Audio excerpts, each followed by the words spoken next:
He knows not the same as it was.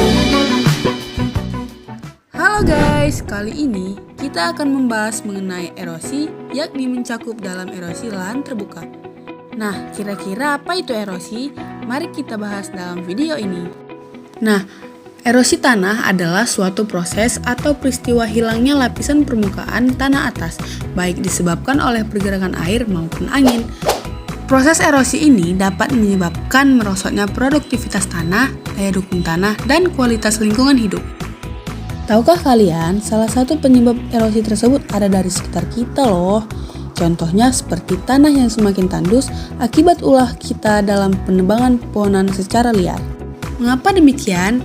Karena di samping itu tanaman atau pepohonan dapat meningkatkan aktivitas mikroorganisme tanah yang mengakibatkan peningkatan porositas tanah, sehingga memperbesar jumlah infiltrasi dan mencegah terjadinya erosi. Nah, sebelum itu kita akan bahas terdapat 5 penyebab utama terjadinya erosi. Yang pertama adalah iklim. Perubahan iklim sangat identik dengan perubahan curah hujan yang tak menentu. Curah hujan yang terjadi akibat perubahan iklim dapat meningkatkan resiko erosi lahan, terutama karena intensitas hujannya. Intensitas hujan adalah durasi atau kedalaman air hujan yang dihitung per satuan waktu. Selanjutnya adalah penyebab tanah. Erosi akibat tanah dipengaruhi oleh beberapa hal, yaitu tekstur tanah, daya serap tanah, serta bahan organik dalam tanah. Ada 3 unsur dalam tanah, yaitu pasir, debu, dan liat. Nah, tanah dengan partikel debu dan pasir halus yang lebih banyak memiliki daya serap yang rendah. Saat terkena air hujan, tanah jenis ini akan mudah rusak dan risiko erosinya sangat tinggi.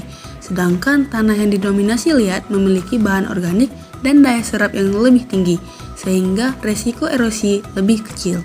Nah, penyebab selanjutnya ada topografi. Topografi adalah keadaan permukaan bumi pada suatu kawasan. Keadaan topografi sangat berpengaruh terhadap erosi. Resiko erosi akan meningkat jika lereng semakin miring. Pada lahan miring, air hujan lebih mudah membawa sedimen ke bawah, apalagi jika tanah tersebut tidak memiliki tumbuhan penampung air. Oke, penyebab selanjutnya ada di vegetasi. Vegetasi atau tumbuhan juga berpengaruh terhadap erosi. Jenis vegetasi di setiap wilayah berbeda-beda, tergantung dari keadaan topografi dan jenis tanahnya. Vegetasi yang jumlahnya banyak mampu membendung dan menangkap air hujan, jadi air hujan tidak langsung menghantam permukaan tanah. Nah, yang terakhir adalah penyebab dari manusia. Selain terjadi karena alam, erosi juga bisa terjadi karena akibat ulah manusia. Contoh akibat manusia yang menyebabkan erosi adalah pembabatan hutan, mengubah lahan pertanian menjadi pemukiman, pemakaian pupuk yang mempengaruhi struktur tanah, dan teras ring. Maka dari itu, jangan menebang pohon secara liar ya. Karena selain erosi, penebangan pohon secara liar sangat banyak dampak buruknya. Contohnya seperti banjir. Setidaknya kalau tidak mau menanam, jangan menebang. Oke guys, maka dari itu mari kita cegah erosi dengan melakukan apa yang bisa kita lakukan dan menjauhi hal-hal yang berdampak buruk dalam lingkungan kita.